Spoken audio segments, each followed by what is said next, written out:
તો શીખવાની પ્રક્રિયાને આપણે આગળ વધારીએ. એક બહુ જ મસ્ત પ્રશ્ન આપેલો છે ગુજકેટ 2016.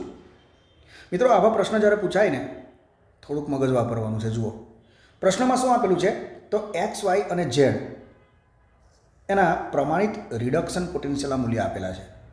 0.75, -0.8 અને -0.25 વોલ્ટ. તો નીચેના પૈકી કયું વિધાન યોગ્ય નથી? બરાબર, આ ખાસ ધ્યાનમાં રાખવાનું. ક્લિયર છે? ઓપ્શનમાં શું આપેલું છે, ઝેડ એ એક્સનું રિડક્શન અને વાયનું ઓક્સિડેશન કરશે. બીજો ઓપ્શન આપેલો છે વાય એ એક્સનું ઓક્સિડેશન અને ઝેડનું રિડક્શન કરશે. ત્રીજો ઓપ્શન આપેલો છે એક્સ અને ઝેડ એ વાયનું ઓક્સિડેશન કરશે. અને લાસ્ટ તમને ઓપ્શન આપેલો છે વાય અને ઝેડ એ એક્સનું રિડક્શન કરશે. કન્ફ્યુઝ થઈ જવાય મિત્ર. ક્લિયર છે? તો આની આપણે શું સમજીએ, અહીંયા ટ્રીક સમજીએ. શું સમજીએ? ટ્રીક. ક્લિયર છે? જ્યારે પણ આ પ્રકારના પ્રશ્ન પૂછાય ને તો તમારે શું કરવાનું, જે રિડક્શન પોટેન્શિયલના મૂલ્ય આપેલા છે ને એનો ઉતરતો ક્રમ તમારે લખી દેવાનો. બરાબર, ચલો અહીંયા પહેલાં લખીએ આપણે. તો એક્સ એનો રિડક્શન પોટેન્શિયલ કેટલો આપેલો છે, તો એક્સનો રિડક્શન પોટેન્શિયલ છે 0.75 વોલ્ટ. વાયનો રિડક્શન પોટેન્શિયલ તમને આપેલો છે -0.80 વોલ્ટ. અને ઝેડનો રિડક્શન પોટેન્શિયલ તમને આપેલો છે -0.25 વોલ્ટ. તો આ જે વેલ્યુ તમને રિડક્શન પોટેન્શિયલની આપેલી છે ને, જ્યારે આવા ખાસ કરીને આવા પ્રશ્ન પૂછાય ને ત્યારે એનું સોલ્યુશન કેવી રીતે લખવાનું, જેનો રિડક્શન પોટેન્શિયલ સૌથી વધારે એ પહેલાં. તો આ ત્રણની અંદર સૌથી વધુ રિડક્શન પોટેન્શિયલ કોનો છે? એક્સનો. એટલે આપણે લખીએ એક્સ ગ્રેટર દેન. હવે વાય અને ઝેડ એમાં સૌથી વધુ રિડક્શન પોટેન્શિયલ એટલે કે મોટું રિડક્શન પોટેન્શિયલનું મૂલ્ય કોનું છે, તો કે -0.8 કરતાં -0.25 મોટા એટલે કે ઝેડ. એટલે એક્સ ગ્રેટર દેન ઝેડ થઈ ગયા. તો છેલ્લે શું આવે? વાય. ક્લિયર છે મિત્રો? હવે ખાસ અને ખાસ ટ્રીક યાદ રાખવાની. બરાબર, કે જેમ બે તમને જોડી આપેલી હોય ને એક્સ ઝેડ, વાય ઝેડ, બરાબર. આપણે એક એક્ઝામ્પલ લઈએ, ઉદાહરણ તરીકે એક્સ અને ઝેડ. બરાબર, તો આ બે બરાબર કોનું શું કરશે એ નક્કી કરવું હોય ને તો સિમ્પલ વસ્તુ યાદ રાખવાનું. આગળનાનું એટલે કે જેની આગળ જે રહેલું છે ને એનું શું કરશે? રિડક્શન. અને એની પાછળનાનું શું કરશે? ઓક્સિડેશન. બસ ખાલી આટલો કોન્સેપ્ટ, આટલી ટ્રીક તમારે યાદ રાખવાની છે. ફરીથી પાછો કહું છું. બરાબર, ઉદાહરણ તરીકે બરાબર ઝેડ શું કરશે, તો ઝેડની આગળ કોણ છે, તો કે એક્સ. જે આગળ હશે ને એનું રિડક્શન કરશે. કોણ? ઝેડ. હવે ઝેડ એ વાયનું શું કરશે, તો કે ભાઈ ઝેડ બરાબર એ વાયના આગળના ભાગમાં છે અથવા તો વાય એ ઝેડના પાછળના ભાગમાં આવે ને એટલે એનું ઓક્સિડેશન કરે. બસ આટલું જનરલ લોજિક તમારે યાદ રાખવાનું છે. ક્લિયર છે અહીંયા સુધી? ચાલો એક ઓપ્શન જરાક સોલ્વ કરવાનો પ્રયત્ન કરીએ. આપણો ક્રમ તો આપણી પાસે ક્લિયર છે. ક્લિયર છે અહીંયા સુધી? બરાબર, આ ફરીથી પાછું હું લખી દઉં. બરાબર, આપણો ક્રમ શું આવ્યો, તો કે x greater than z greater than y. ચાલો નંબર 1 પહેલો ઓપ્શન જોઈએ. ઝેડ એ એક્સનું રિડક્શન કરે. ચાલો ઝેડની વાત કરેલી છે, આ ઝેડ. ક્લિયર છે અહીંયા સુધી? તો ઝેડ એ એક્સનું રિડક્શન કરે. આગળ ઝેડના આગળના ભાગમાં એક્સ આવેલો છે. આગળના ભાગમાં શું થશે? રિડક્શન થશે એવું આપણે શીખેલા. બરાબર છે? તો એક્સ એ ઝેડનું રિડક્શન કરે. હા, ઓકે, અહીંયા સુધીનું વિધાન તમારું સાચું છે. વાયનું ઓક્સિડેશન કરશે. યસ, ઝેડ એ વાયનું શું કરશે? ઓક્સિડેશન. જેના પાછળના ભાગમાં આવેલો છે ને એનું હંમેશા શું થાય? ઓક્સિડેશન થાય. એનો મતલબ પહેલું વિધાન તો તમારું સાચું છે. ક્લિયર છે અહીંયા સુધી? બીજો ઓપ્શન શું આપેલો છે? ચાલો બીજા ઓપ્શનની આપણે વાત કરીએ. તો હવે બીજા ઓપ્શનની અંદર શું લીધું છે? એ લોકોએ વાય લીધો છે. ક્લિયર છે અહીંયા સુધી? તો વાયને આપણે ધ્યાનમાં રાખીએ. ભાઈ આપણો ક્રમ કયો હતો? તો કે x greater than z greater than y. ચાલો વાયને આપણે કન્સિડર કરીએ. તો વાય એ એક્સનું ઓક્સિડેશન કરે. એટલે વાયના આગળના ભાગમાં એક્સ છે, આગળના ભાગમાં આવેલા હોય ને તો એનું શું કરે? રિડક્શન જ કરે. એટલે આ વિધાન અહીંયા કેવું છે? ખોટું છે. ક્લિયર છે? હવે વાય એ ઝેડનું રિડક્શન કરશે. વાય એ ઝેડનું રિડક્શન કરશે. હા, આ અડધું વિધાન સાચું છે, બાકી આગળનું વિધાન કેવું છે? ખોટું છે. ક્લિયર છે અહીંયા સુધી? ચાલો આગળ વધીએ. હવે ફરીથી પાછું ઓપ્શન સી શું આપેલું છે? એક્સ અને ઝેડ એ વાયનું ઓક્સિડેશન કરશે. આવું આપેલું છે. જુઓ, એક્સ અને ઝેડ એ વાયનું ઓક્સિડેશન કરશે. તો એક્સ અને ઝેડ એ વાયનું ઓક્સિડેશન કરશે. તો એક્સ અને ઝેડ એ વાયના આગળના ભાગમાં આવેલા છે. ટૂંકમાં વાય એ એક્સ અને ઝેડના પાછળના ભાગમાં છે, પાછળના ભાગમાં હોય તો એનું શું થવાનું? ઓક્સિડેશન જ થવાનું. તો આ વિધાન પણ તમારું સાચું થયું કે એક્સ અને ઝેડ એ વાયનું શું કરશે? ઓક્સિડેશન કરશે. ઓકે છે. અને છેલ્લો ઓપ્શન આપેલો છે વાય અને ઝેડ એ એક્સનું રિડક્શન કરશે. વાય અને ઝેડ, ચાલો વાય અને ઝેડ એટલે આ કીધું છે એ એક્સનું રિડક્શન કરશે. તો વાય અને ઝેડના આગળના ભાગમાં એક્સ આવેલો છે, આગળના ભાગમાં હોય તેનું કન્ફર્મ શું થવાનું? રિડક્શન જ થવાનું. તો વિધાન ફરીથી પાછું વાંચો કે વાય અને ઝેડ એક્સનું રિડક્શન કરશે. એક્સ આગળના ભાગમાં આવેલો છે, કન્ફર્મ એનું રિડક્શન થાય, એનો મતલબ આ ઓપ્શન પણ સાચો છે. તો આપણા કોન્સેપ્ટની અંદર મેળ કયું નથી વિધાન બેસતું? બી. એટલે તો આપણો જવાબ કયો આવશે? બી. ઓકે છે ને મિત્રો? ચાલો મિત્રો આગલા પ્રશ્ન ઉપર જઈએ. બોર્ડની અંદર પૂછાયેલો છે 2013ની અંદર. હવે આવા પ્રશ્નો પૂછાય ને મિત્રો તો મારી કોઈ અહીંયા જરૂરિયાત જ નથી, આપણને આવડે જ છે. શું લખેલું છે? વિદ્યુત રાસાયણિક કોષની ક્રોમિયમ અને સોડિયમ વડે રચના કરતા, બરાબર છે, તેનો પ્રમાણિત કોષનો કોષ પોટેન્શિયલ ગણો. પ્રમાણિત કોષનો કોષ પોટેન્શિયલ ગણવાનો તો આપણી પાસે બે સૂત્ર છે. એસઆઈ એકમ પદ્ધતિ પ્રમાણે રિડક્શન પોટેન્શિયલને પ્રમાણિત ગણેલો છે, પણ આપણે ઓક્સિડેશન પોટેન્શિયલને ધ્યાનમાં રાખીને ગણીએ. બરાબર? તો આપણી પાસે સૂત્ર શું છે? E naught cell equal to E naught oxidation potential of anode minus E naught oxidation potential of cathode. તો આપણને અહીંયા જરૂરિયાત શાની છે? ઓક્સિડેશન પોટેન્શિયલની. હવે રકમમાં ધ્યાનથી જુઓ. બરાબર? મેં તમને આગળ પણ આ ચેપ્ટર ચલાવ્યું ને તે વખતે કીધું તમને કન્ફ્યુઝ કરશે. બરાબર? તો બંનેના ઓક્સિડેશન કે બંનેના રિડક્શન પોટેન્શિયલ આપેલા હોવા જોઈએ. આવું પણ બને કે એકનો ઓક્સિડેશન પોટેન્શિયલ અને બીજાનો રિડક્શન પોટેન્શિયલ આપેલો હોય. તો ધ્યાનથી જુઓ અહીંયા શું આપેલું છે? અહીંયા CR પ્લસ ઓબ્લિક CR, એનો મતલબ ક્રોમિયમનો શું આપેલો છે? Reduction potential. ક્રોમિયમનો શું આપેલો છે? Reduction potential. તો દેખીતી વસ્તુ એનો ઓક્સિડેશન પોટેન્શિયલ કેટલો થશે? +0.74 વોલ્ટ. બરાબર? પછી બીજા અર્ધકોષમાં શું આપેલું છે? Na/Na+, એનો મતલબ ઇલેક્ટ્રોન ગુમાવવાની પ્રક્રિયા થાય છે. બરાબર? તો દેખીતી વસ્તુ બરાબર છે, આ શું આપેલો છે? ઓક્સિડેશન પોટેન્શિયલ જ આપેલો છે આપણને. એટલે આની અંદર કોઈ ફેરફાર કરવાની જરૂરિયાત નથી. તો શું કરીશું આપણે? બંનેના ઓક્સિડેશન પોટેન્શિયલના મૂલ્ય મળી ગયા. હવે જેનો ઓક્સિડેશન પોટેન્શિયલ વધારે એ શાના તરીકે વર્તે? એનોડ તરીકે. તો ક્રોમિયમનો ઓક્સિડેશન પોટેન્શિયલ 0.74 છે. ક્રોમિયમનો ઓક્સિડેશન પોટેન્શિયલ કેટલો છે? 0.74. અને સોડિયમનો ઓક્સિડેશન પોટેન્શિયલ 2.71. તો બેમાંથી સૌથી મોટું મૂલ્ય કોનું છે? સોડિયમના ઓક્સિડેશન પોટેન્શિયલનું મૂલ્ય મોટું છે. તો સોડિયમ એ એનોડ તરીકે વધશે અને ક્રોમિયમ તમારો શાના તરીકે? કેથોડ તરીકે વધશે. તો હવે સિમ્પલ, એનોડના ઓક્સિડેશન પોટેન્શિયલમાંથી કેથોડના ઓક્સિડેશન પોટેન્શિયલનું મૂલ્ય શું કરવાનું છે? બાદ કરવાનું છે. માટે ઈ સેલ ઇક્વલ ટુ એનોડનો ઓક્સિડેશન પોટેન્શિયલ કેટલો છે? 2.71 માઇનસ કેથોડનો ઓક્સિડેશન પોટેન્શિયલ કેટલો છે? એટલે કે 0.74. તો 2.71 માઇનસ 0.74. ચાલો મિત્રો તો આનું સોલ્યુશન આપણે આપીએ તો 2.71 માઇનસ 0.74, તો ડિફરન્સ કેટલો આવે છે? 1.97 વોલ્ટ. આપણો શું થઈ ગયો? જવાબ. તો આવો કોઈ ઓપ્શન આપેલો છે આપણને? બરાબર? તો 1.97 વોલ્ટ આપણો જવાબ કયો થશે? બી. ઓકે છે? ચાલો મિત્રો આગલા પ્રશ્ન ઉપર જઈએ. પ્રશ્ન નંબર 16 શું આપેલો છે? તો CO/CO2+, એની મોલર સાંદ્રતા છે 1 મોલર. ક્ષાર સેતુ Ni2+/Ni, એમાં નિકલની મોલર સાંદ્રતા આપેલી છે 1 મોલર. વિદ્યુત રાસાયણિક કોષ માટે સંતુલન સ્થિતિએ નીચેના પૈકી કયું મૂલ્ય સાચું છે? આ પ્રશ્ન તમને પૂછી નાખ્યો. ક્લિયર છે અહીંયા સુધી? હવે એની અંદર શું આપી દીધું? બરાબર છે? તો કે CO/CO2+, એનો પોટેન્શિયલ આપેલો છે, એનો મતલબ આ ઓક્સિડેશન પોટેન્શિયલ આપેલો છે.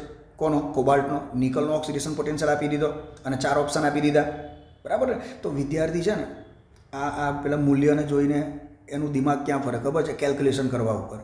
મેં તમને આગળ પણ કીધું છે કે બોર્ડની એક્ઝામ અથવા તો આ જે એક્ઝામો લેવાય છે ને એની અંદર તમને ટોપિકમાં કેટલું આવડે છે ને એ લોકો એ જાણવા માંગે છે. ગણતરી તો બધાને આવડે, સૂત્ર બધાને ખબર છે. બરાબર? પણ અગત્યનું છે ટોપિક તમે ક્યાં સુધી પચાવેલો છે એ લોકોને જાણવું છે. તો મિત્ર આવા જ્યારે દાખલા પૂછાય ને ઇલેક્ટ્રોકેમિસ્ટ્રીની અંદર તો તે વખતે રકમને 2-3 વખત ધ્યાનથી વાંચો. રકમ જો સમજ પડી ગઈ ને મિત્ર 2 સેકન્ડની અંદર તમને પ્રશ્નનો જવાબ મળી જશે. ગણતરી કરવાની કોઈ આવશ્યકતા નથી મોટે ભાગે. બરાબર? તો આ જ રકમને તમે ધ્યાનથી વાંચો તો તમને શું આપેલું છે? એક કોષનું સાંકેતિક નિરૂપણ આપેલું છે. અને પછી એક શબ્દ એ લોકોએ મસ્ત વાપર્યો છે. કયો? સંતુલન સ્થિતિએ. બરાબર છે ને? આવી બધી વસ્તુ રકમમાં શોધવાની. ના મળે તો પછી ગણતરી પર જવાનું. પણ આવી બધી વસ્તુ જો તમને રકમમાં મળી જાય ને એટલે તમારું કામ થઈ ગયું. બરાબર. શું આપેલું છે? સંતુલન સ્થિતિએ. એટલે આ સંતુલન સ્થિતિએ આપણને ખબર જ છે ને, આખી દુનિયાને ખબર છે, બિન પ્રમાણિત કોષનો કોષ પોટેન્શિયલ કેટલો હોય? 0 હોય. આમાં ગણતરી કરવાની કોઈ આવશ્યકતા નથી. આનો જવાબ આવશે આપણો બી. ક્લિયર? આગલો પ્રશ્ન આપેલો છે, નીટ 2016ની અંદર પૂછાયેલો છે. મગજ વાપરવાનું છે, બીજું કશું છે નહીં. બરાબર. શું આપેલું છે તમને? એક પ્રક્રિયાનો E0 સેલ તમને આપેલો છે <0. <0 એટલે નેગેટિવ. તો આ પ્રક્રિયા માટે ડેલ્ટા G0 અને સંતુલન અચળાંક કે એના મૂલ્ય માટે નીચેના પૈકી કયો વિકલ્પ સાચો છે? આવો પ્રશ્ન આપણને આપ્યો છે. ક્લિયર છે અહીંયા સુધી? તો મિત્રો એકદમ સિમ્પલ. બરાબર. તમને શું આપેલું છે? તો કે ભાઈ E0 સેલ <0 એટલે એની વેલ્યુ કેવી છે? નેગેટિવ છે. બરાબર. હવે E0 સેલ તમને આપેલો છે, એના ઉપરથી ડેલ્ટા G અને કેની વેલ્યુ તમારે નક્કી કરવાની છે. તો સિમ્પલ છે, E0 સેલ ડેલ્ટા G સાથે કઈ રીતે સંબંધિત છે? તેનો સંબંધ છે ડેલ્ટા G0 બરાબર -NF E0 સેલ. ક્લિયર છે? ચાલો આનું સાદું સ્વરૂપ આપીએ તો delta G0 equal to -NF. હવે E0 સેલ <0 આપેલો છે, એનો મતલબ એની વેલ્યુ કેવી છે? નેગેટિવ છે. ચાલો આ નેગેટિવ તો શું થઈ ગયા? પોઝિટિવ. ક્લિયર છે અહીંયા સુધી? એનો મતલબ અહીંયા ડેલ્ટા Gનું મૂલ્ય આપણને કેવું મળશે? પોઝિટિવ મળશે. ડેલ્ટા Gનું મૂલ્ય કેવું મળે? પોઝિટિવ. બરાબર. એનો મતલબ ડેલ્ટા G0 > 1 છે. એનો મતલબ પ્રક્રિયા આપમેળે થતી નથી. હવે જે પ્રક્રિયા માટે ડેલ્ટા G0 > 0 હોય, માફ કરજો, > 1 હોય ને, બરાબર, આ પ્રક્રિયા આપમેળે થતી નથી, તો એ પ્રક્રિયા માટે હંમેશા k <1 જ થાય. ક્લિયર છે અહીંયા સુધી? તો મિત્રો આપણો અહીંયા પ્રશ્નનો જવાબ શું હશે? એ. ડેલ્ટા G > 0 અને k < 1. બરાબર. સિમ્પલ વસ્તુ યાદ રાખવાની મિત્રો. આપણે 11 સાયન્સથી શીખતા આવેલા છે. બરાબર. આ ફંડામેન્ટલ યાદ રાખવાનું કે જે પ્રક્રિયા માટે ડેલ્ટા G < 0 હોય એ પ્રક્રિયા માટે હંમેશા k > 1 હોય. નંબર 2, જે પ્રક્રિયા માટે ડેલ્ટા G0 > 1 હોય, બરાબર, અહીંયા 0 લખાઈ ગયું, 1 કહીએ આપણે, બરાબર, > 1 હોય તો એ પ્રક્રિયા માટે હંમેશા k < 1 થવાનો. ક્લિયર છે અહીંયા સુધી? ચાલો આગળ. અને જે પ્રક્રિયા માટે ડેલ્ટા G ઇક્વલ ટુ 0 જ લખીએ આપણે, બરાબર છે, તો અહીંયા લખાય k ઇક્વલ ટુ 1. બરાબર છે. તો આ સિમ્પલ આ લોજિક પ્રમાણે તમારે પ્રશ્નને સોલ્વ કરવાના છે. ઓકે, ચાલો મિત્રો આગળ વધીએ. જબરજસ્ત બધા પ્રશ્નો આપેલા છે. જુઓ પ્રશ્ન નંબર 20 નીટ 2017. તો સોલિડ મિત્રો, આવા બધા પ્રશ્નોને સોલ્વ કરવા માટે જો આપણી પાસે ટ્રીક ના હોય ને, કે કોઈ મેથડ ના હોય ને, તો આવી નીટ છે, JEE આવી એક્ઝામને આપણે ક્રેક જ ના કરી શકીએ. બરાબર. જો આ પ્રશ્નની અંદર શું આપેલું છે કે 25°C તાપમાને એક કોષ તમને આપેલો છે Zn/Zn2 ક્ષાર સેતુ Cu2 Cu. એનો E સેલ E1 હોય. જો આ શરત યાદ રાખો, એટલે કે આ જે કોષ આપેલો છે ને પર્ટિક્યુલર, બરાબર, કે જેમાં Zn2+ ની મોલર સાંદ્રતા 0.01 મોલર છે અને Cu2+ ની મોલર સાંદ્રતા કેટલી છે? 1 મોલર છે. તો આ જે પર્ટિક્યુલર કોષ છે ને, એનો બિનપ્રમાણિત કોષનો કોષ પોટેન્શિયલ તમને આપી દીધો E1. પછી શું કીધું છે? ફરીથી પાછો એ જ કોષ તમને આપેલો છે, પણ ડિફરન્સ શું છે? સાંદ્રતા બદલી નાખી, કે અહીંયા Zn2+ ની સાંદ્રતા 1 મોલર કરી નાખી અને Cu2+ ની મોલર સાંદ્રતા 0.01 મોલર કરી નાખી. બરાબર. તો આ જે બીજો કોષ આપેલો છે, એ કોષનો કોષ પોટેન્શિયલ એને E2 વડે દર્શાવવામાં આવે. તો પ્રશ્ન શું પૂછેલો છે કે આ E1 અને E2 વચ્ચે કયો સંબંધ સાચો? 4 ઓપ્શન આપેલા છે. E1 અને E2 વચ્ચે કોઈ સંબંધ નથી. બીજો ઓપ્શન આપેલો છે E1 > E2. ત્રીજો ઓપ્શન આપેલો છે E1 < E2. અને છેલ્લો ઓપ્શન આપેલો છે E2 = E1 = 0. ક્લિયર છે? હવે અહીંયા છે ને ગણતરી કરવા બેસીએ ને 2 પેજ ભરાઈ જાય યાર આપણા. તો ટ્રીક યાદ રાખવાની. શું યાદ રાખવાની? ટ્રીક. જો આ બિનપ્રમાણિત કોષ છે. બિનપ્રમાણિત કોષ માટે નોટ્સ ઇક્વેશન આપણી પાસે છે, બરાબર. શું છે? E cell equal to E0 cell -0.0591 / n log concentration of anode / concentration of cathode. આપણી પાસે ઓરિજિનલ સૂત્ર છે, નોટ્સ ઇક્વેશન, બરાબર. હવે જે તે કોષ તમને આપેલો હોય ને, બરાબર, હવે કોષ અહીંયા બદલેલો નથી. ઝીંકનો એનોડ છે અને કોપરનો કેથોડ છે બંને કેસની અંદર, બરાબર. એટલે જે બી કોષ આપેલો હોય, અહીંયા E0 સેલનું મૂલ્ય તો બદલાવાનું નથી બંને પરિસ્થિતિ માટે. ક્લિયર છે? તમારે શું કરવાનું છે કે પહેલા કોષ માટે એનોડના દ્રાવણની સાંદ્રતા કેટલી છે અને કેથોડના દ્રાવણની સાંદ્રતા કેટલી છે એ સાંદ્રતાના મૂલ્ય લખીને આનું સાદું સ્વરૂપ આપવાનું. અને સાદું સ્વરૂપ આપીને પહેલા કેસ માટે તમારે E1 શોધવાનો અને પછી બીજા કેસ માટે તમારે E2 શોધવાનો અને E1 અને E2 વચ્ચેનો સંબંધ તમારે શોધવાનો. વાળ દોડા થઈ જાય આપણે. ક્લિયર છે ને? આ સુધી પ્રોસિજર થોડીક લાંબી થઈ જાય. બરાબર છે? તો અગત્યની વસ્તુ આના માટે શું યાદ રાખવાનું? ટ્રીક યાદ રાખવાની. પર્ટિક્યુલર જ્યારે બરાબર આવા એક જ પ્રકારના કોષ આપેલા હોય પણ એનોડ અને કેથોડની સાંદ્રતા બંને કેસની અંદર અલગ અલગ કરી નાખેલી હોય અને આવા E1 E2 વચ્ચેના સંબંધ શોધવાના હોય તો તે માટે ટ્રીક તમારે યાદ રાખવાની. શું યાદ રાખવાનું? તો ટ્રીક માટે બરાબર આ કોન્સેપ્ટ તમારે યાદ રાખવાનો. શું યાદ રાખવાનો? ઈ સેલ બરાબર ચલે છે concentration of cathode upon concentration of anode. તરત જ કોઈ કહેશે સર કંઈક પ્રોબ્લેમ? કોઈ પ્રોબ્લેમ નથી. પ્રોબ્લેમ કેમ લાગ્યો કે અહીંયા આપણે શું કર્યું? એનોડના દ્રાવણની સાંદ્રતા અંશમાં લખીને છેદમાં કેથોડના દ્રાવણની સાંદ્રતા. પણ આ જે ટ્રીક છે ને એ ટ્રીકની અંદર ઉપર શું આવે? કેથોડના દ્રાવણની સાંદ્રતા અને છેદની અંદર આવે એનોડના દ્રાવણની સાંદ્રતા. આ ખાસ યાદ રાખજો મિત્ર. હવે આને જરાક આપણે સમજવાનો પ્રયત્ન કરીએ આમાં છે શું. બરાબર? તો જુઓ, જો કેથોડની સાંદ્રતા બરાબર જો અહીંયા કોષનો પોટેન્શિયલ છે ને ઈ સેલ એ કેથોડની સાંદ્રતાના સમપ્રમાણમાં છે અને એનોડની સાંદ્રતાના વ્યસ્ત પ્રમાણમાં છે. ક્લિયર છે? તો આનો મતલબ શું થયો ખબર છે? જો કેથોડની સાંદ્રતા ઓછી હોય બરાબર છે તો ઈ સેલ ઘટવાનો. ક્લિયર છે? અથવા તો જો એનોડની સાંદ્રતા વધારે હોય તો પણ ઈ સેલ ઘટવાનો. ક્લિયર છે ને? સંબંધ જુઓ બરાબર. બિનપ્રમાણિત કોષનો કોષ પોટેન્શિયલ એ કેથોડની સાંદ્રતાના સમપ્રમાણમાં છે. એટલે કેથોડની સાંદ્રતામાં જે ફેરફાર થાય એના સમપ્રમાણમાં ઈ સેલનું મૂલ્ય બદલાય. બરાબર? હવે જુઓ પહેલા કેસની અંદર પહેલો જે કોષ તમને આપેલો છે ને મિત્ર આવ્યો બરાબર એને ધ્યાનથી જુઓ. બરાબર? એમાં એનોડના દ્રાવણની સાંદ્રતા કેટલી છે? 0.01 મોલર. બરાબર? અને કેથોડના દ્રાવણની સાંદ્રતા કેટલી છે? 1 મોલર. એનો મતલબ શું થયો ખબર પડી? કે પહેલા કેસની અંદર એનોડના દ્રાવણની સાંદ્રતા કેવી છે? ઓછી. જુઓ અહીંયા પહેલા કેસની અંદર એનોડના દ્રાવણની સાંદ્રતા કેવી છે? ઓછી અને કેથોડના દ્રાવણની સાંદ્રતા કેવી છે? વધારે.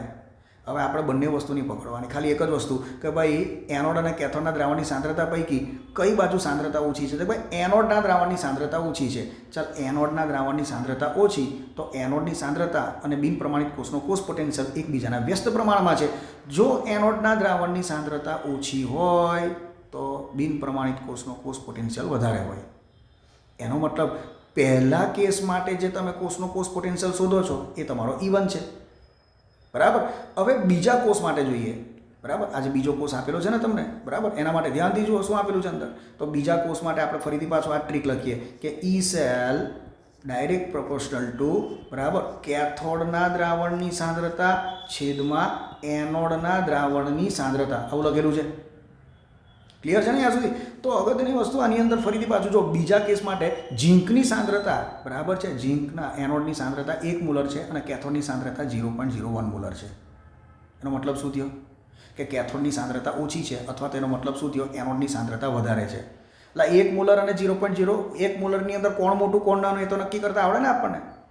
બરાબર? તો બીજો જે કોષ આપેલો છે ને હવે બરાબર એની અંદર કેથોડ કરતાં એનોડના દ્રાવણની સાંદ્રતા વધારે છે. એટલે એનોડના દ્રાવણની સાંદ્રતા વધારે બરાબર છે. ફરીથી પાછું જુઓ ધ્યાનથી અહીંયા એનોડના દ્રાવણની સાંદ્રતા કેવી છે? વધારે. કન્ફર્મ બરાબર છે. ઈ સેલ એનો કેવો છે? ઓછો છે. એટલે આ જે ગણતરી ઉપરથી આપણને કોષનો કોષ પોટેન્શિયલ મળશે એ E2 મળશે. તો કન્ફર્મ અહીંયા કોઈ ગણતરી કરવાની જરૂરિયાત નથી 2 પેજ ભરીને. સિમ્પલ ખાલી આ ટ્રીક યાદ રાખવાની. બરાબર? તો પહેલા કેસ માટે તમને શું મળ્યો? E1 મળ્યો. બીજા કેસ માટે તમને શું મળ્યો? કોષનો પોટેન્શિયલ E2 મળ્યો. પહેલા કેસની અંદર શું છે? તો કે પહેલા કેસમાં બરાબર છે ને એનોડના દ્રાવણની સાંદ્રતા કેવી છે? ઓછી છે. તો પછી એનો ઈ સેલ કેવો છે? વધારે. એટલે E1નું મૂલ્ય વધારે છે. બીજા કોષની અંદર એનોડના દ્રાવણની સાંદ્રતા કેવી છે? વધારે. તો કન્ફર્મ એનો ઈ સેલ ઓછો છે એટલે કે E2ની વેલ્યુ ઓછી છે. એટલે કન્ફર્મ આપણો સંબંધ અહીંયા કયો થાય? E1 greater than E2. કામ ક્લિયર? આપણા પ્રશ્નનો જવાબ આવે બી. ચલો આગળ વધીએ. તો પ્રશ્ન નંબર 21 શું આપેલું છે? એક કોષ તમને આપી દીધો છે. પ્રશ્ન જરાક મોટો કરી દઉં તમને દેખાય. બરાબર? તો એક કોષ તમને આપેલો છે. શું આપેલું છે? Fe/Fe2+. Fe/Fe2+. Fe2+ની મોલર સાંદ્રતા આપેલી છે x મોલર. ક્ષાર સેતુ Cu2+, એની મોલર સાંદ્રતા છે 0.01 મોલર /Cu. આ કોષ માટે બિન પ્રમાણિત કોષનો કોષ પોટેન્શિયલ આપી દીધો છે 0.78 વોલ્ટ. બરાબર. તમને પૂછેલું છે એક્સનું મૂલ્ય કેટલું. બરાબર મિત્રો, જ્યારે પણ આવા પ્રશ્ન પૂછાય ને કે એક્સની વેલ્યુ કેટલી, તો તે વખતે થોડુંક દિમાગ વાપરી લેવાનું. ક્લિયર છે? ગણતરી એટલી બધી ખતરનાક રીતે કરવાની જ નહીં આપણે. બરાબર છે? જો ગુજકેટ 2007ની અંદર પૂછાયેલો છે. મેં તમને શું કીધું કે આ લોકો ખાલી ચેક કરવા માંગે તમને આવડે જ કેટલું. બરાબર, બુદ્ધિ વાપરવાની છે અહીંયા. બરાબર છે? તો તમને ગુચવવા માટે શું કરેલું છે તો કે ભાઈ આયર્નનો ઓક્સિડેશન પોટેન્શિયલ આપી દીધો છે, કોપરનો ઓક્સિડેશન પોટેન્શિયલ આપી દીધો છે. બધા ઓક્સિડેશન પોટેન્શિયલના મૂલ્ય આપી દીધા છે. 4 વિકલ્પ આપી દીધા. હવે જો આને શોર્ટ ટાઈમની અંદર સોલ્વ કરવો હોય શું કરવાનું આપણે? તો એક ટ્રીક તમને કહું છું યાદ રાખવાની. બરાબર છે? એક ટ્રીક કહું છું તમારે એને યાદ રાખવાની. શું ટ્રીક? તો અગત્યની શું તમારે છે ને, આવો જ્યારે બી એક્સનું મૂલ્ય કેટલું, સાંદ્રતાનું મૂલ્ય કેટલું, એ એનોડના દ્રાવણની સાંદ્રતા હશે કે કેથોડના દ્રાવણની સાંદ્રતા હશે, એક્સનું મૂલ્ય કેટલું, આવો જ્યારે પ્રશ્ન પૂછાય ને તો તે વખતે તમારે શું કરવાનું? E0 સેલની વેલ્યુ તમારે શોધી નાખવાની. બસ ખાલી આટલું જ કરવાનું. ક્લિયર છે? અહીંયા સુધી શાનું મૂલ્ય શોધી નાખવાનું? E0 સેલનું મૂલ્ય શોધી નાખવાનું. બરાબર. ચાલો આપણે અહીંયા E0 સેલની વેલ્યુ શોધી નાખીએ. તો આપણી પાસે ઓક્સિડેશન પોટેન્શિયલ ઉપર આધારિત E0 સેલનું વેલ્યુ છે કે E0 cell equal to E0 oxidation potential of anode minus E0 oxidation potential of cathode. હવે પહેલાં તો આપણે નક્કી કરવાનું આમાં એનોડ કોણ છે ને કેથોડ કોણ છે. તો અગત્યને શું, આયનનો અહીંયા જુઓ શું આપેલું છે? Fe/Fe2+ આપેલો છે. એનો મતલબ ઓક્સિડેશન પોટેન્શિયલ આપેલો છે 0.44 વોલ્ટ છે. પછી કોપરનો ઓક્સિડેશન પોટેન્શિયલ આપેલો છે -0.34 વોલ્ટ. બરાબર. આવા બેમાંથી કોનો ઓક્સિડેશન પોટેન્શિયલ વધારે? તો કે ભાઈ આયર્નનો ઓક્સિડેશન પોટેન્શિયલ વધારે. આયર્નનો ઓક્સિડેશન, જેનો ઓક્સિડેશન પોટેન્શિયલ વધારે શાના તરીકે? એનોડ તરીકે વર્તે. એટલે આયર્નનો એનોડ છે અને કોપરનો કેથોડ છે. બરાબર. ચાલો, ઓક્સિડેશન પોટેન્શિયલ આયર્નનો તમને આપેલો છે કેટલો છે? 0.44 વોલ્ટ માઇનસ, બરાબર છે, કોપર તમારો કેથોડ છે અને એનો ઓક્સિડેશન પોટેન્શિયલ છે -0.34 વોલ્ટ. ક્લિયર છે? આનું સાદું સ્વરૂપ આપીએ આપણે.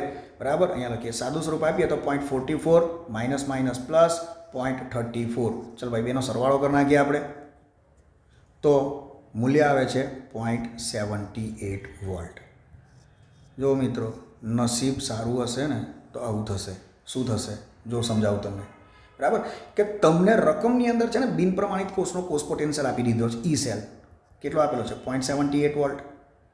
અને તમે શું કર્યું? અહીંયા E0 સેલની વેલ્યુ શોધી નાખી. ભાઈ E0 સેલ એની વેલ્યુ કેટલી આવી? 0.78 વોલ્ટ.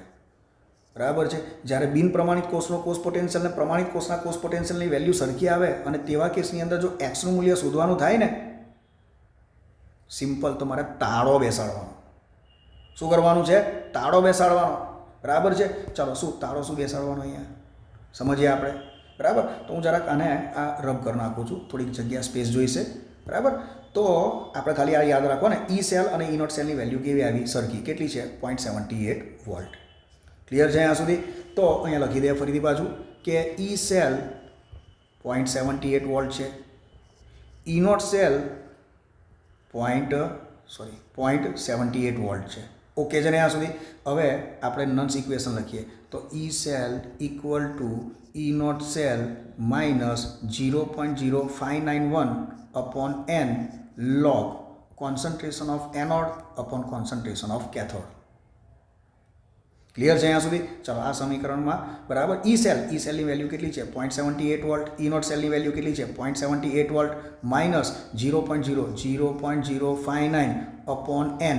n બરાબર કેટલા હતા? કે ગુમાવતા મેળવતા ઇલેક્ટ્રોનની સંખ્યા 2 નક્કી કરતા આવડશે ને તમને? બરાબર. ઇન્ટુ લોગ એનોડના દ્રાવણની સાંદ્રતા કેટલી આપેલી છે? x molar. એટલે અહીંયા લખીએ આપણે કોન્સન્ટ્રેશન x. બરાબર. કેથોડના દ્રાવણની સાંદ્રતા 0.01 મોલર. હવે આ છે ને 0.059 ડિવાઇડેડ બાય 2, પછી આને ક્રોસ ગુણાકાર કરીને આ બાજુ લઈ જાઓ. આવું કોઈ કામ કરવાનું નથી. બરાબર. તમારે સિમ્પલ લોજિક અહીંયા એપ્લાય કરવાનું છે કે E સેલ અને E0 સેલ આ બંનેના મૂલ્ય સરખાકારે થાય. જો આટલું દિમાગમાં ઉતરી ગયું ને, 110% આ પ્રશ્નનો જવાબ તમને ખબર પડી ગયો. કોઈ આખી ગણતરી કરવાની નથી. બરાબર. E સેલ અને E0 સેલની વેલ્યુ બરાબર છે ને સરખી કારે થાય. સરખી ત્યારે જ થાય મિત્રો કે જ્યારે આ જે આખું પદ છે ને એ 0 થાય તારે, બરાબર. આ બાજુનું જમણી બાજુનું જે પદ છે ને આવ્યું -0.059 / log એનોડની સાંદ્રતા અને છેદમાં કેથોડની સાંદ્રતા, આ પદ બરાબર એની વેલ્યુ કેટલી 0 થાય ત્યારે. હવે પ્રશ્ન છે આ વેલ્યુ 0 કેવી રીતે થાય, બરાબર. તો તમને વિકલ્પની અંદર જ આપી દીધા બધા મૂલ્ય, બરાબર. જો આ પદની અંદર હું શું કરું જો, બરાબર, આજે આપણું પદ છે ને -0.0591 / n એટલે કે 2 log. જો અહીંયા હું એક્સનું મૂલ્ય 0.01 મોલર લઈ લઉં, એક્સની સાંદ્રતા કેટલી લઉં 0.01 મોલર અને કેથોડની સાંદ્રતા 0.01 મોલર જ છે. ચાલ આ બંને ન્યુટ્રલ થઈ ગયા એટલે -0.0591 / n log, બરાબર. આ બંને ઉપર નીચેથી ન્યુટ્રલ થઈ ગયા એટલે કે 1 થયા. 1નો log કેટલો, તો ભાઈ 1નો log કેટલો છે 0, અને 0નો આની સાથે તમે ગુણાકાર કરો તો આ આખું પદ તમારું કેવું થઈ જાય 0. જો આખું પદ તમારું 0 થાય ને તો ઈ સેલ અને ઈ નોટ સેલ આ બેની વેલ્યુ તો જ સરખી થાય. તો આ જમણી બાજુનું પદ જે છે ને એને તમારે 0 કરવું હોય ને તો એક્સની વેલ્યુ તમારે કેટલી લેવી પડે 0.01 લેવી પડે. કન્ફર્મ. આપણો જવાબ ક્લિયર છે. આનો જવાબ આવશે બી. ક્લિયર છે અહીંયા સુધી? ફરીથી પાછો એ જ રીતનું એક્ઝામ્પલ આપેલું છે. જુઓ કે આપેલા વિદ્યુત રાસાયણિક કોષ માટે ઈ સેલ 0.9 છે. કોષ તમને આપેલો છે Al/Al3+, Al3+ની મોલર સાંદ્રતા x મોલર છે. ક્ષાર સેતુ Zn2+, એની મોલર સાંદ્રતા છે 0.01 મોલર, બરાબર, /Zn. પછી એલ્યુમિનિયમનો રિડક્શન પોટેન્શિયલ આપેલો છે. હવે રિડક્શન પોટેન્શિયલ આપેલો છે એટલે આપણે ઓક્સિડેશન પોટેન્શિયલમાં એને કન્વર્ટ કરી નાખીએ તો આનો ઓક્સિડેશન પોટેન્શિયલ થાય +1.66. પછી અહીંયા Zn/Zn2+, એટલે ઝીંકનો તો ઓક્સિડેશન પોટેન્શિયલ આપેલો જ છે. શું શોધવાનું છે? એક્સનું મૂલ્ય શોધવાનું છે. આખો દાખલો ગણવાની કોઈ જરૂરિયાત નથી. પહેલાં તમારે કીધું એ પ્રમાણે શું શોધી નાખવાનું? E naught cell. ચાલ, E naught cell equal to oxidation potential of anode minus E naught oxidation potential of cathode. ચાલો આ બેમાંથી કોનો ઓક્સિડેશન પોટેન્શિયલ વધારે છે? એટલે કે એલ્યુમિનિયમનો. તો એલ્યુમિનિયમ શાના તરીકે? એનોડ તરીકે વધશે. તો એનોડનો ઓક્સિડેશન પોટેન્શિયલ થાય 1.66 માઇનસ કેથોડનો ઓક્સિડેશન પોટેન્શિયલ છે 0.76, બરાબર. એટલે 1.66 માઇનસ 0.76. ચાલો મિત્રો, ડિફરન્સ કેટલો આવ્યો? ચાલો તો અહીંયા ડિફરન્સ આવે છે 0.9. ચાલો આપણું કામ થઈ ગયું, બરાબર છે. કેમ કામ થઈ ગયું? કારણ ઈ સેલ તમને આપેલો છે 0.9 અને ઈ નોટ સેલની વેલ્યુ પણ આવેલી કેટલી છે 0.9.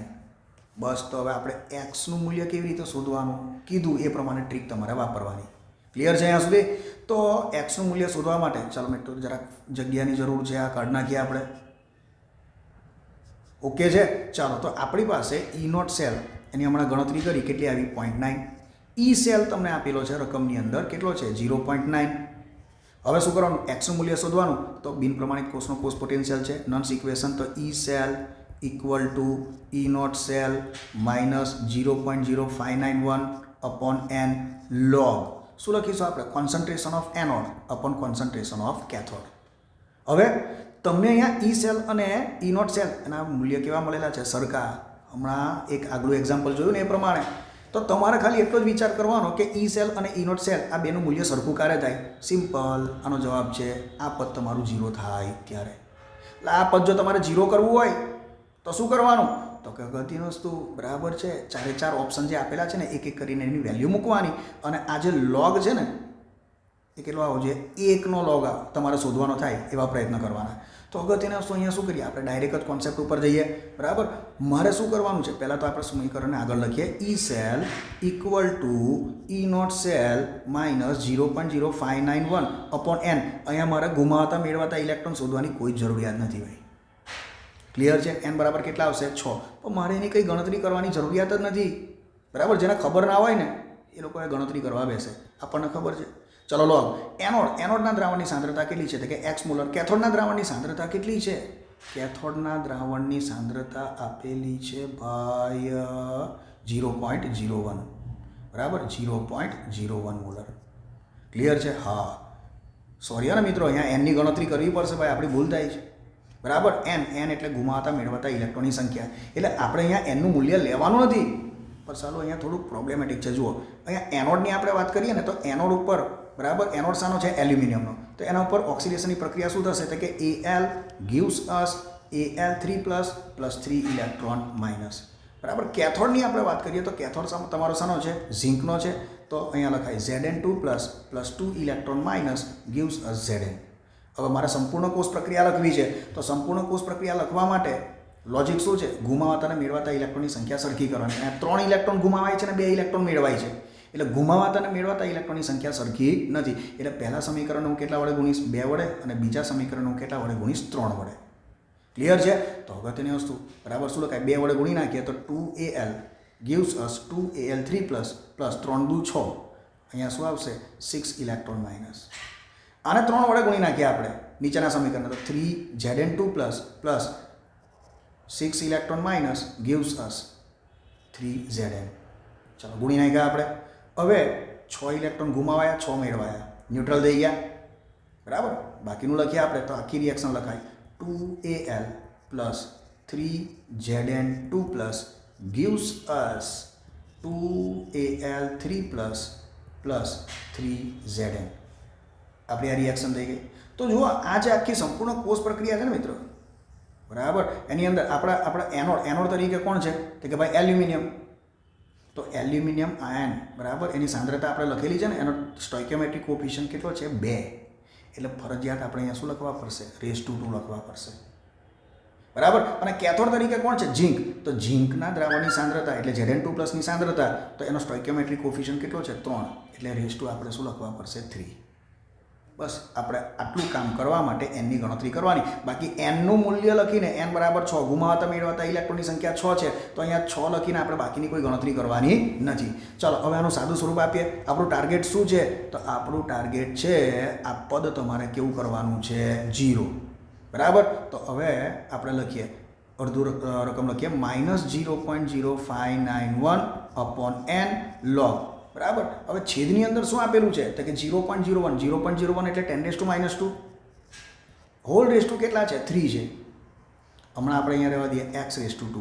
ચાલો ફરીથી પાછું એક સ્ટેપ લખી નાખીએ -0.0591 અપોન n શું લખીશું આપણે log concentration of x⁻² upon બરાબર 10⁻²-2 (3) એટલે 10⁻⁻6 બરાબર છે હવે છેદમાં 10⁻⁻6 છે અને અંશની અંદર x⁻² છે મારે અંશની અંદર પણ 10⁻⁻6 લાવવા છે તો તમે કલ્પના કરી શકો બરાબર છે એક્સની વેલ્યુ હું કેટલી લઈશ તો કે એક્સની વેલ્યુ લઈશું 10⁻³ જો અહીંયા એક્સનું મૂલ્ય હું 10⁻³ લઈ લઉં બરાબર 10⁻³ તો 10⁻³ હોલ રેસ ટુ 2 એટલે અગત્યને શું કેટલા થઈ જશે 10⁻⁻6 થઈ જશે ક્લિયર છે અહીંયા સુધી એટલે અંશની અંદર લગાશે 10⁻⁻6 છેદની અંદર કેટલા છે 10⁻⁻6 આ ન્યુટ્રલ થઈ ગયા એટલે કેટલા આવશે 1 નો લોગ કેટલો તો કે આ 1 નો લોગ થશે 0 અને 0 નો આની સાથેનો ગુણાકાર એ પણ કેટલો થશે 0 જો આવું થાય તો ઈ સેલ અને ઈ નોટ સેલની વેલ્યુ કેવી થાય સરખી તો કન્ફર્મ આપણને આપણો પ્રશ્નનો જવાબ મળી ગયો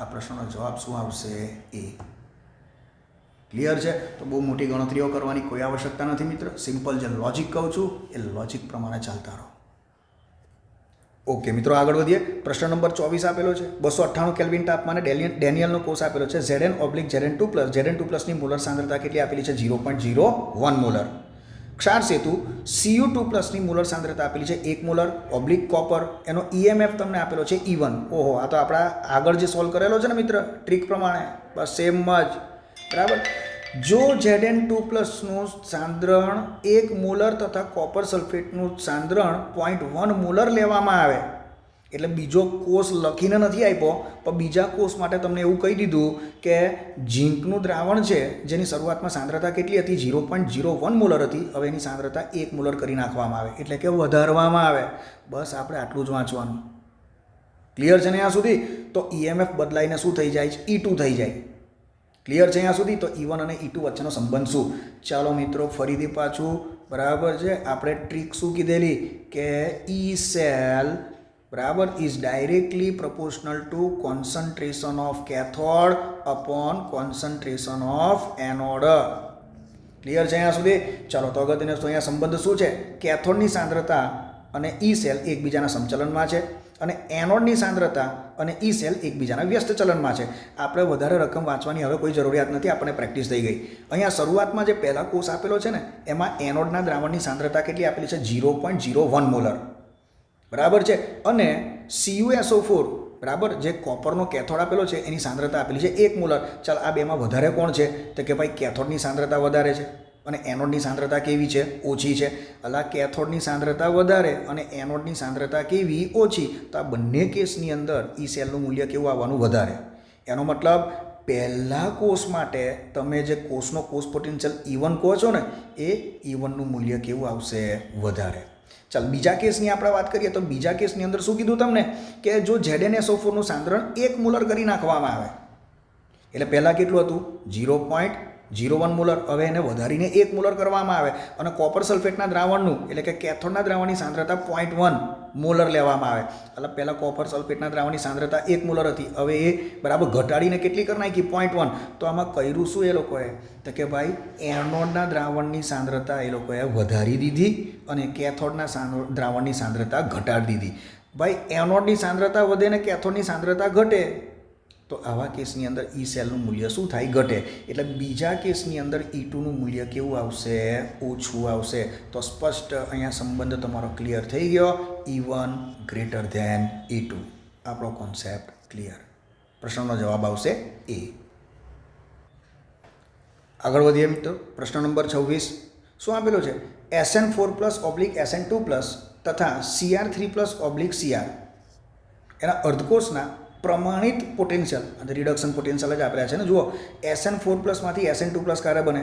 તો SN4+ છે એ જ્યારે 2 ઇલેક્ટ્રોન મેળવે તો એમાંથી શું બને? SN2+. એનો મતલબ આ રિડક્શનની પ્રક્રિયા છે. તો તમને જે અહીંયા SN4+/SN2+નો પોટેન્શિયલ આપેલો છે એ તમારો રિડક્શન પોટેન્શિયલ છે. ક્લિયર છે? આપણે એને ઓક્સિડેશન પોટેન્શિયલની અંદર કન્વર્ટ કરી નાખીએ, બરાબર. તો શું લખીશું? E0. ઓક્સિડેશન પોટેન્શિયલ લખો હોય તો આનું ઉલટું લખવાનું. શું લખાય? SN2+/SN4+, બરાબર. તો એનું ઓક્સિડેશન પોટેન્શિયલ થાય -0.15 વોલ્ટ. ક્લિયર છે અહીંયા સુધી? ચલો આગળ. Cr3+/Cr આ કઈ પ્રક્રિયા છે? રિડક્શનની પ્રક્રિયા, બરાબર. આવું લખીએ ને Cr3+ + 3 electron minus gives us Cr. તો તમને જે આનો પોટેન્શિયલ આપેલો છે કયો છે? રિડક્શન પોટેન્શિયલ, બરાબર. કયો પોટેન્શિયલ આપેલો છે? રિડક્શન પોટેન્શિયલ આપેલો છે. તો આપણે ઓક્સિડેશન પોટેન્શિયલ એની અંદર કન્વર્ટ કરી નાખીએ તો E0 Cr/Cr3+ is equal to કેટલા છે? +0.74 વોલ્ટ. હવે તમને શું કીધું છે? આ બંને અર્ધકોષને જોડતા રચાતા વિદ્યુત રાસાયણિક કોષનો પોટેન્શિયલ કેટલો? જુઓ AIPMTમાં પૂછાયેલો છે સવાલ. સિમ્પલ, એકદમ સિમ્પલ પ્રશ્ન, પણ છોકરું ગૂંચવાય ક્યાં? આ જગ્યા ઉપર. તમને ખાલી ગૂંચવવાના પ્રયત્ન કરશે ને, રકમને શાંતિથી વાંચવાની, બસ, બીજું કશું જ નહીં. હવે શું કરવાનું છે? તો કે આ આખા કોષનો કોષ પોટેન્શિયલ નક્કી કરવાનો છે. એટલે કોષ પોટેન્શિયલ નક્કી કરવાનો છે. આપણે ઓક્સિડેશન પોટેન્શિયલની વેલ્યુ તો નક્કી કરી નાખી, બરાબર. આનો ઓક્સિડેશન પોટેન્શિયલ આટલો છે, આનો ઓક્સિડેશન પોટેન્શિયલ આટલો છે. બેમાંથી કોઈ ઓક્સિડેશન પોટેન્શિયલ, કોનો ઓક્સિડેશન પોટેન્શિયલ વધારે? તો કે ક્રોમિયમ. તો ક્રોમિયમ શાના તરીકે? એનોડ તરીકે વધશે અને ટીન શાના તરીકે? કેથોડ તરીકે વધશે. ક્લિયર છે અહીંયા સુધી? ચાલો તો અગત્યને શું? E0 સેલ શોધી નાખીએ આપણે. તો E0 cell equal to E0 oxidation potential of anode minus E0 oxidation potential of cathode. એનોડનો ઓક્સિડેશન પોટેન્શિયલ 0.74 વોલ્ટ, કેથોડનો ઓક્સિડેશન પોટેન્શિયલ -0.15 વોલ્ટ, બરાબર. તો 0.75 માઇનસ માઇનસ પ્લસ 0.15 શું કરી નાખવાનું? બેનો સરવાળો, માફ કરજો, 0.74 વોલ્ટ છે. ક્લિયર છે? આ બેનો સરવાળો કરી નાખો તો પોઈન્ટ કેટલો આવે છે? 0.89 વોલ્ટ. ક્લિયર છે? તો આપણા પ્રશ્નનો જવાબ કયો થશે? ડી. ઓકે, આગળ વધીએ. શેના આધારે નંદ સમીકરણની તારવણી કરવામાં આવેલી છે? બરાબર. બોર્ડમાં પણ પૂછાયેલો છે, ગુજકેટમાં પણ પૂછાયેલો છે મિત્ર. તો ખાસ યાદ રાખવાનું કે ભાઈ આ નંદ ઇક્વેશનની તારવણી કયા? ઉષ્માગતિશાસ્ત્રના સિદ્ધાંત ઉપરથી કરવામાં આવેલી છે. ક્લિયર છે અહીંયા સુધી? આગલો પ્રશ્ન આપેલો છે પ્રશ્ન 28.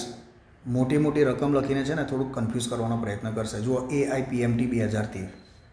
રકમ જ ખાલી મોટી છે, બાકી છે કંઈ નહીં. એની અંદર શું આપેલું છે? ઘડિયાળમાં બટન કોષ નીચે મુજબ કાર્ય કરે છે. એટલે ગમે તે રીતે કાર્ય કરતો હોય, બરાબર.